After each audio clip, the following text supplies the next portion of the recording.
Hey, good morning, Patty. It's Coach Kyle from Carolina Pickleball Club. I'm going to do your video analysis here. But first, I just want to say I'm really sorry to hear about your dog. I know that's so tough. Tim had told me about that. That's why you guys didn't come yesterday. It just broke my heart to hear about that because I've gone through that myself. I know that's very difficult.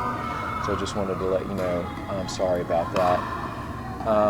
Wanted to just go through a few things here for the purpose of this video. You can see I've got a clip playing here. This is a return to serve, and we're going to focus in on two things: your footwork as well as the technique on your arm.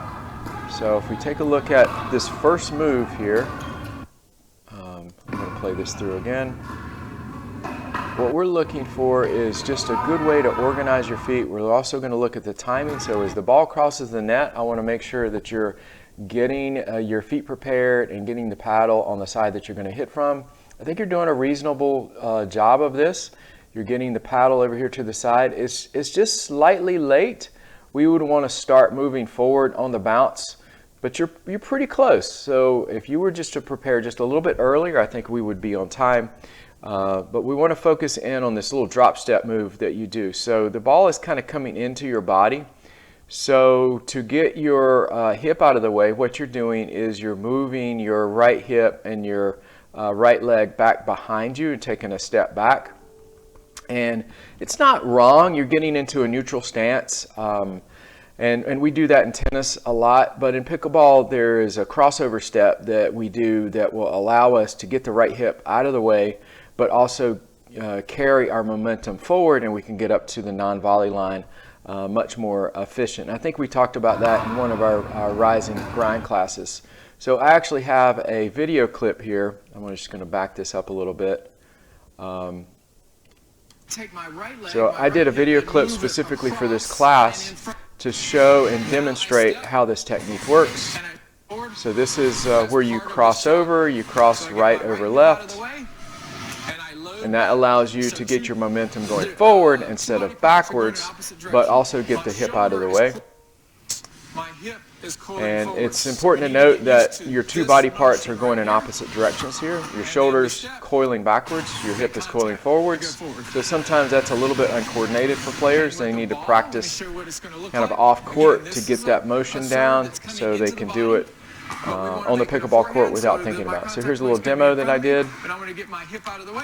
Cross over, and I'm coiling at the same time, and this allows me to get forward and get up to the kitchen line much more efficiently. So hopefully that's helpful. And then I wanted to focus a little bit more on the palm position. So your palms tends to go forward and upwards with your stroke. And what we want is we want this palm to stay a little bit more forward and not go up towards the sky. Notice your paddle face is up towards the ceiling right here. It should be a little bit more forward right now.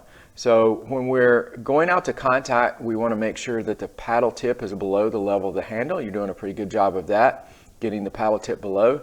And then as we're swinging into contact, we're going to bring that paddle tip up to level with the handle. And then that paddle tip should rotate over. So we need a little bit more rotation in the forearm to bring that paddle tip over, create a little bit of paddle head speed, create a little bit more top spin, and then prevent that palm from going upwards. And I think you'll find that that will allow you to control the ball much better versus keeping your palm going upwards during the stroke, just to use your forearm to rotate over. So really those two things is what I wanted to focus in on today, was your footwork, your return to serve footwork, trying that crossover step to see if that would be a little bit more coordinated, help you get up to the net and make that first volley a little bit more comfortable. And also pronate that forearm through the shot, keep that palm forward. And I think those two things will really help you improve. So hopefully we'll see you guys on court soon, and take care.